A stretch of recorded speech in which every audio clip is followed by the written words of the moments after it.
Bismillahirrahmanirrahim. Assalamualaikum warahmatullahi wabarakatuh. Alhamdulillahirabbil alamin. Wassalatu wassalamu ala asyrafil anbiya'i wal mursalin sayyidina wa maulana Muhammadin wa ala alihi washabbihi ajmain. Amma ba'du. Alhamdulillah, puji syukur kehadirat Allah yang dimana telah memberikan saya pribadi kesehatan sehingga di sini saya bisa berpresentasi dengan keadaan baik. Yang pertama saya haturkan yang kami hormati Pak Dosen Ahmad Ihwan Mutakin, yaitu selaku dosen mengampu mata kuliah model dan strategi pembelajaran Islam, pembelajaran PAI. Saya atas nama Ridwan Puja Suripto dari PAI Tarbiyah semester 3G Institut Agama Islam Syarifuddin Wonorejo akan berpresentasi yakni mengenai yang pertama teori belajar kognitivistik dan yang kedua teori belajar humanistik. Nah, untuk pemaparan yang detail saya akan melanjutkan ke pembahasan yang akan datang. Yang pertama mengenai teori belajar kognitivistik. Nah, di sini saya akan mengulas pembahasan apa yang dimaksud dengan teori belajar kognitivistik ini, yang pada dasarnya digunakan oleh guru di dalam proses pembelajaran. Langsung saja, untuk teori belajar kognitivistik ialah teori yang menekankan pada pengaruh pemikiran dan proses mental terhadap perilaku seseorang. Teori ini dituju bahwa belajar merupakan proses yang terjadi di dalam akal manusia. Nah, jadi penjelasan dari teori ini adalah teori yang menekankan, yang mengataskan ya, menunjukkan, mendasarkan pada pengaruh pemikiran. Jadi teori ini sangat berpengaruh bagi pemikiran murid-muridnya, siswanya, dan proses perkembangan mental. Jadi di dalam proses pembelajaran ini yang melibatkan teori belajar kognitivistik ini, siswa yang pertama di dalam pembangunan mental, yang kedua di dalam pembangunan pemikiran. Jadi siswa itu juga dituntut untuk berpikir dan juga dilatih mentalnya seperti itu. Nah, maka ini sangat berpengaruh sekali bagi perilaku seseorang. Karena apa? Karena pemikiran adalah pengaruh akan perbuatan. Jadi sebelum seseorang melakukan sesuatu itu dipikirkan terlebih dahulu kan gitu. Makanya konselor atau guru dituntun untuk mendidik anak muridnya supaya berpikir dengan baik, serta guru itu membangun karakter atau mental muridnya supaya mentalnya itu terbangun. Di sini di dalam teori belajar kognitif ada beberapa kotak ya, kita konsep. Yang pertama mengenai disekoilibrasi, yang artinya ketidakseimbangan apa belajarnya, situasinya, kondisinya itu, yang bertuju kepada keseimbangan kiri dan ketidakseimbangan kanan. Maka dari ketidakseimbangan itu, kiri maupun kanan ataupun berat sebelah ya, itu akan terjadi proses yang namanya adaptasi atau ekolibrasi, yang artinya adalah menyesuaikan lingkungan, menyesuaikan diri pada lingkungannya itu. Jadi murid ini di dalam proses pembelajaran yang pada dasarnya tidak seimbang, maka di sini akan terjadinya adaptasi atau menyesuaikan diri. Makanya model belajar kognitif dikatakan bahwa tingkah laku seseorang itu ditentukan oleh persepsi. Persepsi itu pandangan ya, serta pemahamannya tentang situasi yang berhubungan dengan tujuan belajarnya. Ya, mengenai tujuan belajarnya. Jadi arah tujuannya itu di mana. Makanya situasi itu sangat adanya keterkaitan. Sangat adanya keterkaitan, sangat penting sekali bagi belajarnya siswa di dalam teori kognitif. Next, di sini ada tokoh belajar kognitif ya, yang bernama Carl Rogers. Bapak Rogers itu membedakan dua ciri belajar. Yang pertama adalah belajar yang bermakna, dan yang kedua adalah belajar yang tidak bermakna. Belajar yang bermakna itu seperti apa? Kata Pak Rogers, belajar yang bermakna itu terjadi jika di dalam proses pembelajaran itu melibatkan aspek pikiran, melibatkan dari segi pikiran dan perasaan. Jadi di dalam proses pembelajaran itu antara berpikir dan merasa itu harus keterkaitan, harus adanya kaitannya. Akal digunakan untuk berpikir, perasaan digunakan untuk merasakan. Nah, seperti itu. Jadi akal ini digunakan untuk memikirkan dari suatu pembelajaran, dan hati atau perasaan ini untuk merasakan dari prosesnya belajar tadi. Seperti itu. Untuk yang kedua, proses belajar yang tidak bermakna itu terjadi jika pembelajaran hanya melibatkan aspek pikiran, akan tetapi tidak melibatkan aspek perasaan. Jadi hanya berpikir saja, tidak adanya perasaan. Nah, itu menurut Bapak Rogers ya. Jadi yang kedua ini bisa disimpulkan bahwa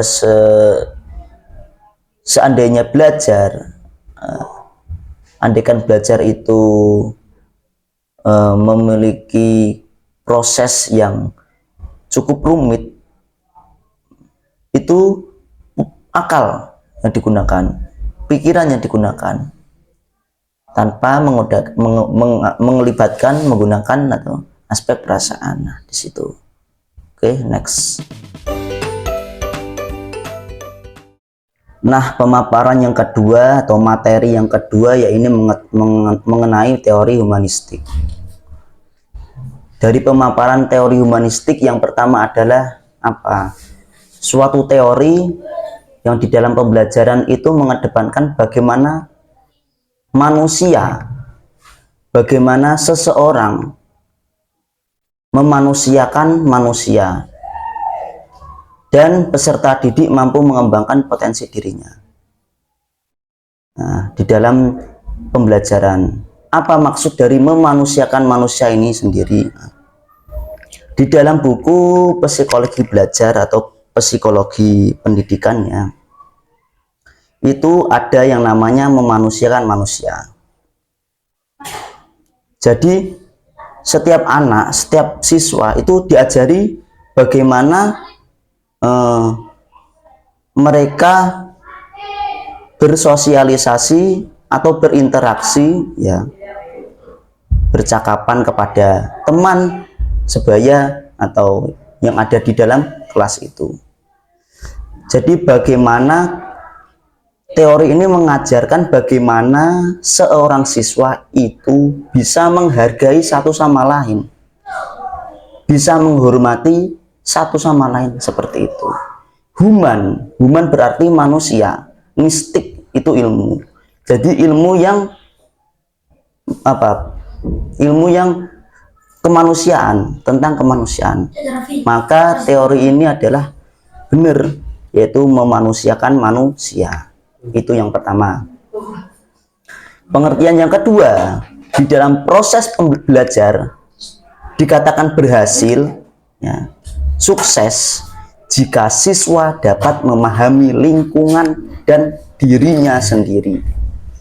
Kunci ini.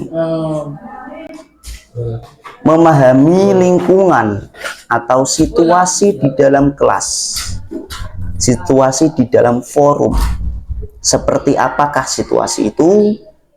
Nah, maka teori ini mengajarkan seperti itu, lingkungannya. Dan memahami lingkungan enggak hanya di kelas saja, melainkan di lingkungan keluarganya, sekitarnya, di dalam pergaulannya, seperti itu. Yang pada dasarnya dia itu hidup bertempat tinggalnya di mana, seperti itu.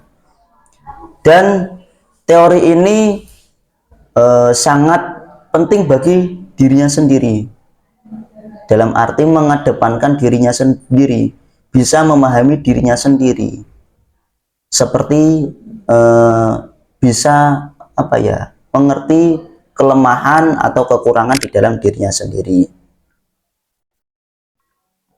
Maka dari kekurangan itu, dari survei penelitian di dalam dirinya sendiri atau introspeksi, ya, disitulah tahu bahwa apa yang belum dia ketahui dan apa yang belum dia pahami, seperti itu. Itu yang kedua. Untuk yang ketiga, teori humanistik ini memahami perilaku belajar dari sudut pandang pelakunya. Maksudnya apa?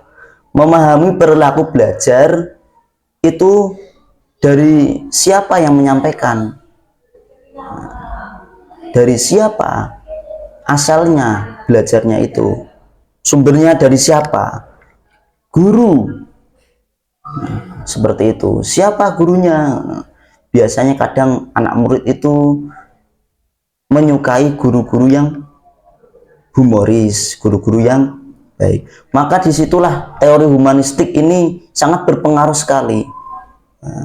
Makanya guru itu harus pandai-pandai mengolah kompetensinya. Bagaimana di dalam kelas, bagaimana di dalam forum itu bisa menyenangkan murid, seperti itu. Dalam arti bisa membuat suasananya di dalam proses pembelajaran itu menjadi baik, meriah, anak-anak itu suka dan gembira, tidak ada yang susah. Nah, di sini terdapat tokoh yang sangat akrab atau terkenal dengan tokoh psikolog yang berasal dari Kanada, yaitu bernama Bapak Bandura. Dia berteori bahwa teori belajar sosial itu mempengaruhi kondisi lingkungan. Ya, di dalam lingkungan itu juga dapat memberikan respon tertentu pada diri seseorang. Maksudnya ini memberikan respon atau memberikan suatu tanggapan, satu arahan, pendapat, begitu. Jadi lingkungan itu sangat mempengaruhi di dalam menggali proses pembelajaran, menggali pembelajaran, belajar di dalam proses belajar lah, seperti itu. Asumsi atau pendapat dari teori ini yaitu sebagian besar tingkah laku individu diperoleh dari hasil belajar yang sangat diprioritaskan oleh pengamatan atas dasar tingkah laku yang ditampilkan oleh individu. Nah, maksudnya seperti ini. Jadi hasil belajar, ya, hasil kita memperoleh pengetahuan itu bisa dilihat, bisa diamati dari tingkah laku tersebut. Begitu. Seperti contoh, seorang konselor, seorang guru PAI mengajarkan pendidikan akidah akhlak. Seorang guru PAI mengajarkan praktek wudhu yang benar. praktek sholat berjamaah yang benar.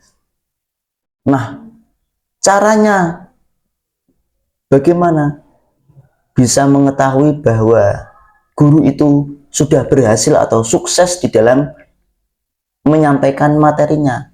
Nah, jadi begitu bisa dilihat ketika anak didik itu bisa mempraktekkan seperti yang diajarkan oleh guru, mempraktekkan wudhu dengan benar, yang pertama dari niat sampai dengan tertib, sholat berjamaah mulai dari takbiratul ikram, niat takbiratul ikram sampai ke salam, akhlak, akidah akhlak sudah dipaparkan materinya oleh guru, bahwasanya kita berbuat baik akan mendapatkan pahala, berbuat jelek akan mendapatkan dosa. Contoh-contoh berbuat baik seperti apa? Tolong menolong, sedekah, nah seperti itu. Jadi bisa dilakukan oleh anak muridnya itu, dilakukannya dia sedekah atau yang lain yang terjunnya ke kebaikan, dan yang jelek-jelek itu ditinggalkan, seperti meminum minuman keras atau apa, itu dijauhi. Seperti itulah keberhasilan di dalam penyampaian teori belajar yang dikemukakan oleh seorang tokoh yang berasal dari Kanada, yaitu Bandura, Bapak Bandura. Next. Nah, sekian dari saya selaku presentator yang memaparkan materi mengenai teori kognitivistik dan teori humanistik, ya, mulai dari awal tadi sampai di sini. Apabila ada kurang lebihnya mohon dimaklumi dan dimaafkan. Ya, saya selaku presentator undur diri. Semoga video ini bisa bermanfaat bagi yang menyimak dan membacanya. Usikum wa nafsi bitaqwallah. Wassalamualaikum warahmatullahi wabarakatuh.